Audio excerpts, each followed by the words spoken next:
ಇವತ್ತು ಮೆಂತ್ಯ ಸೊಪ್ಪಿನ ಬಾತ್ ಮಾಡೋಣ. ಮೊದಲಿಗೆ ಈರುಳ್ಳಿ ಹಾಕೊಳ್ಳೋಣ. ಹಸಿಮೆಣಸಿನ್ಕಾಯಿ, ಕರ್ಬೇವಿನ ಸೊಪ್ಪು ಮತ್ತು ಶುಂಠಿ, ಬೆಳ್ಳುಳ್ಳಿ ಹಾಕೊಳ್ಳಿ. ಹುರಿದಿಟ್ಕೊಂಡಿದ್ದೀನಿ ಸಣ್ಣಕ್ಕಿದನ್ನ ಪೇಸ್ಟ್ ಮಾಡಿಲ್ಲ. ಇದು ಜಜ್ಜಿಟ್ಕೊಂಡಿದ್ದೀನಿ. ಸ್ಮೆಲ್ಲೆಲ್ಲ ಹೋಗೋ ತನಕ ಬೇಯಿಸಬೇಕು. ಹಾಕೊಳ್ಳೋಣ.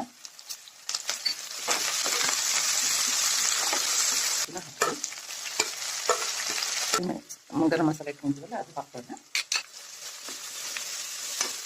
ಇದಕ್ಕೀಗ ತೊಳೆದಿಟ್ಕೊಂಡಿರೋ ಅಕ್ಕಿ ಹಾಕ್ತಾ ಇದ್ದೀನಿ. ಉಪ್ಪು ಹಾಕೋಣ. ನಾನು ಏನಕ್ಕೆ ಎಣ್ಣೆ ಮಸಾಲೆನೆಲ್ಲ ಅಕ್ಕಿ ಹಾಕ್ತೀನಿ ಅಂದರೆ ಅಕ್ಕಿ ಎಲ್ಲ ಚೆನ್ನಾಗಿ ಎಣ್ಣೆ ಎಲ್ಲ ಹೀರ್ಕೊಂಡು ತುಂಬ ಚೆನ್ನಾಗಿರುತ್ತೆ ಅಷ್ಟೇ. ಅದರೊಳಗೆ 2 ರಸ್ ನೀರು ಹಾಕ್ತಾ ಇದ್ದೀನಿ. 2ರಲ್ಲಿ ಇದು ಹಳೆ ಅಕ್ಕಿ ಆಗಿರೋದ್ರಿಂದ ಅನ್ನ ತುಂಬ ಒದಗುತ್ತೆ. ಅದಕ್ಕೆ ನಾನು 2 ಲೋಟ ಕಂಪ್ಲೀಟಾಗಿ ಹಾಕ್ತಾ ಇದ್ದೀನಿ. ನಿಮ್ಮ ಅಕ್ಕಿ ನೋಡ್ಕೊಂಡು ನೀವು ಹಾಕ್ಕೊಳ್ಳಿ. ಯಾಕೆಂದರೆ ಕೆಲವೊಂದು ಅಕ್ಕಿಗಳು ಎಷ್ಟು ಹಾಕ್ತೀವೋ ಅದು ಒದಗುತ್ತೆ, ಕೆಲವೊಂದು ಅಕ್ಕಿಗಳು ಮೆತ್ತಗಾಗ್ಬಿಡುತ್ತೆ. ಹಂಗೆ ಸ್ವಲ್ಪ ಮೆತ್ತಗಾಗುತ್ತೆ ಅನ್ನೋ ಅಕ್ಕಿ ಆದರೆ 1.5 ಲೋಟ ಆದರೆ ಸಾಕು. ಈಗ ಕುಕ್ಕರ್ ಮುಚ್ಚಳ ಮುಚ್ಚಿ 1 ವಿಷಲ್ ಸಾಕು. ಚೆನ್ನಾಗಾಗಿದೆ.